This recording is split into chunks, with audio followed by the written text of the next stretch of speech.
so that the legitimate exercise of our rights and freedoms does not undermine our broader aspirations to remain a civilized, democratic, and peaceful country governed under the rule of law and institutions of governance for the benefit of all of us.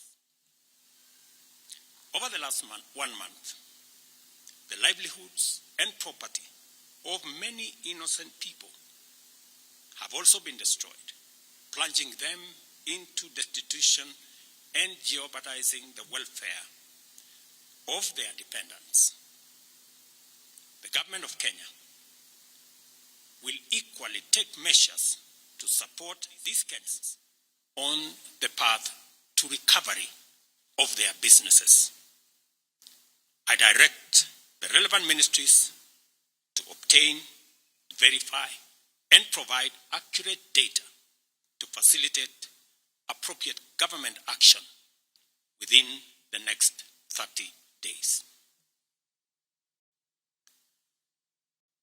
I want to give the people of Kenya an assurance that our government listens to them and that for the last 1 month, I have led the government in engaging and listening to citizens from all walks of life as they express themselves in different forums and on various platforms.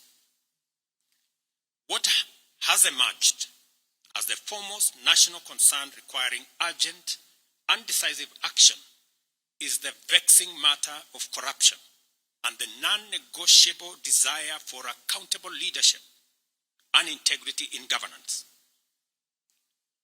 I have this to say to Kenyans. I have heard you, and I have heard you clearly. Consequently, the following measures shall be taken to accelerate progress to achieving the objectives stated by the people. Number 1, I will be proposing amendments to the Evidence Act and the Criminal Procedure Code, among other necessary legislative amendments to all statutes relating to corruption, to expedite investigations and prosecution of corruption and economic crimes cases, and provide for their conclusion within 6 months. We shall also be proposing amendments to the Witness Protection Act to overhaul the statutory and institutional framework to protect and incentivize whistleblowers. And institutional framework to protect and incentivize whistleblowers and enhance witness protection, making it easier and safer for citizens to come forward and report corruption as well as other criminal activities. Number 3, within 90 days, we shall propose amendments to the Public Finance Management Act and Public Procurement and Disposal Acts to overhaul the institutional and operational framework of public procurement, which has been identified as the epicenter of corruption, conflict of interest, and abuses of office in the public sector, with a view to deploying digital infrastructure within the next 6 months. The aim of this measure is to provide an open and transparent public procurement platform which gives open, real-time, and end-to-end public visibility of public procurement from advertisement to award of contract and to whom it is awarded and what amount the people of Kenya will pay. Number 4, I have engaged with the parliamentary leadership and asked Parliament to expeditiously pass the Conflict of Interest Bill with the explicit caveat that I shall veto any bill enacted if it does not establish the highest bar with respect to accountability, integrity, and anti-corruption. I will make full use of the power given to me under Article 115 of the Constitution to make sure that the bill meets the appropriate standards set out in the original bill.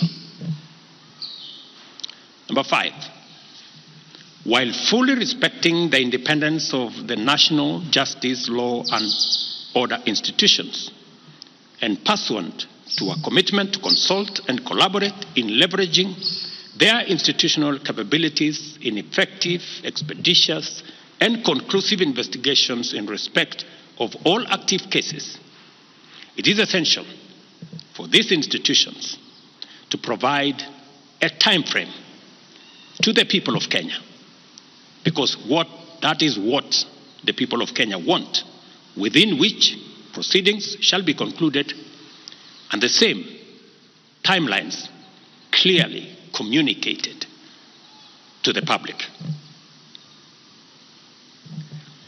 Number 6, about 400 billion shillings is spent on tax expenditure every year, especially on VAT refunds, a process that is largely opaque and with limited accountability. Within 90 days, I will be working with Parliament to provide a legislative and regulatory framework to make this process transparent, open, and accountable, with a view to reducing this huge public expenditure and direct savings from this exercise to the productive sectors of our economy. This is going to be a very important exercise of engaging Parliament in consultations with the people as to whether it is right for us to spend 400 billion Kenya shillings every year collected from the people of Kenya to pay a few companies on matters of VAT refund. Number 7, the government will also work with Parliament to tighten legislation to reduce and eliminate imports of goods and products already manufactured in Kenya, so as to promote our value addition, our manufacturing, and industrialization program in our quest to create more jobs, create more opportunities, and create wealth in our nation. We must have a national conversation as to whether we want to be a supermarket for products from other countries, or we want to produce products that we already have manufacturing capacity in Kenya.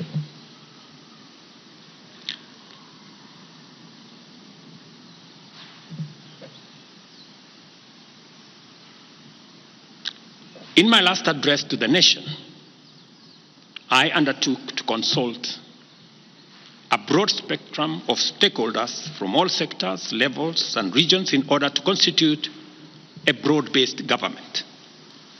In line with this undertaking, I will be forwarding additional names to Parliament for vetting prior to appointment, based on the understanding of the Cabinet's essential role in driving the transformational agenda that makes Kenya a better, more just, and more prosperous nation for all of us. Once constituted, the new cabinet will steward our transformation agenda that is already in place in providing effective and efficient public services, expanding opportunities for employment and wealth creation, and creating a tide that lifts every boat. Our collective ambition is to turbocharge the performance of our economy to achieve our universal health coverage, which ensures that no one is left behind or impoverished on account of healthcare costs. Also offer an equitably funded education system which looks out for learners from vulnerable backgrounds and ensure that Kenyans from all walks of life live in safe and dignified housing through our affordable housing program. Additionally, our transformation agenda commits to provide reliable clean water, last-mile connectivity of electricity, and to secure more business opportunities for enterprises and employment opportunities for our young people, both here at home and abroad.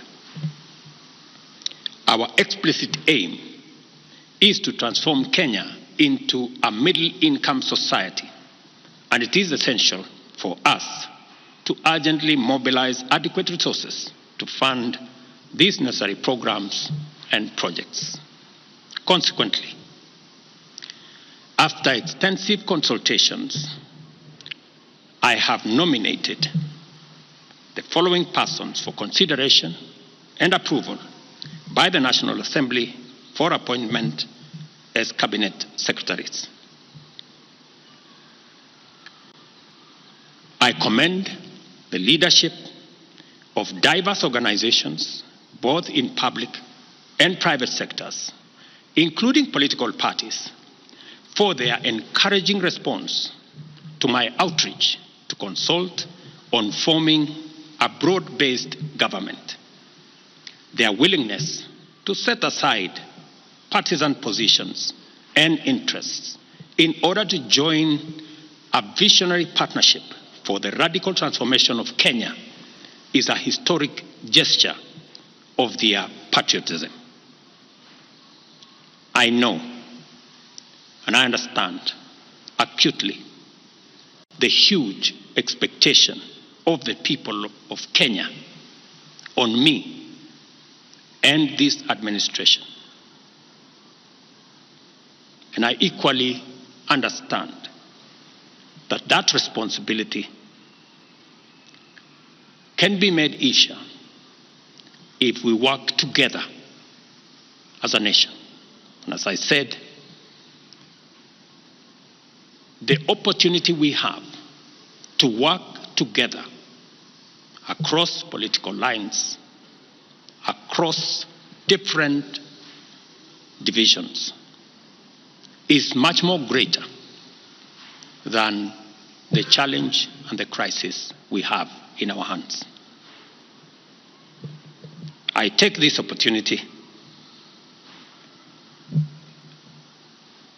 to express my appreciation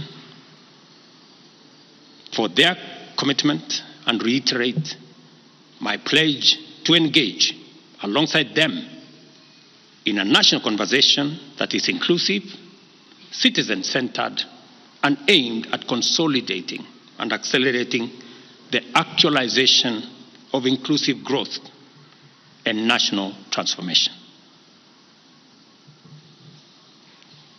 As I take this step, and as I expand and broaden this administration, I am acutely aware that the responsibility of managing the affairs of the country vested in the cabinet, in the expanded cabinet, will require of us to work together and to focus on that which brings honor to our country.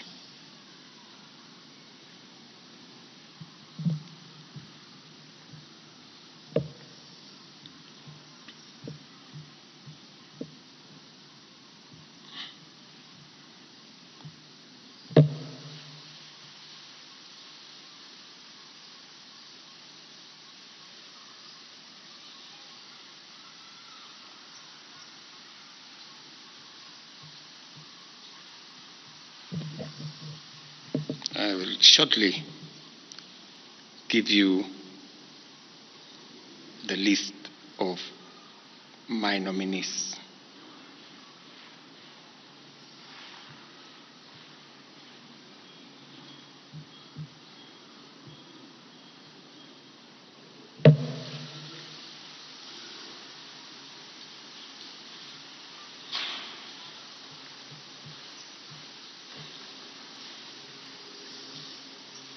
Just hold your horses.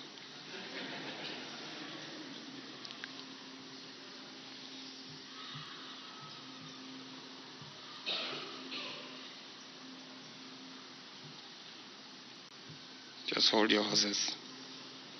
Great.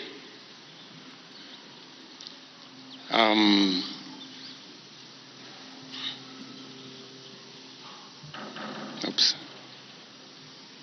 That's the old list again.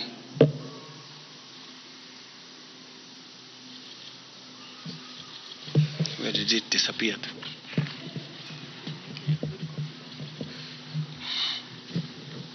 I think this is the problem of making it very confidential and not allowing many people to have a look at it.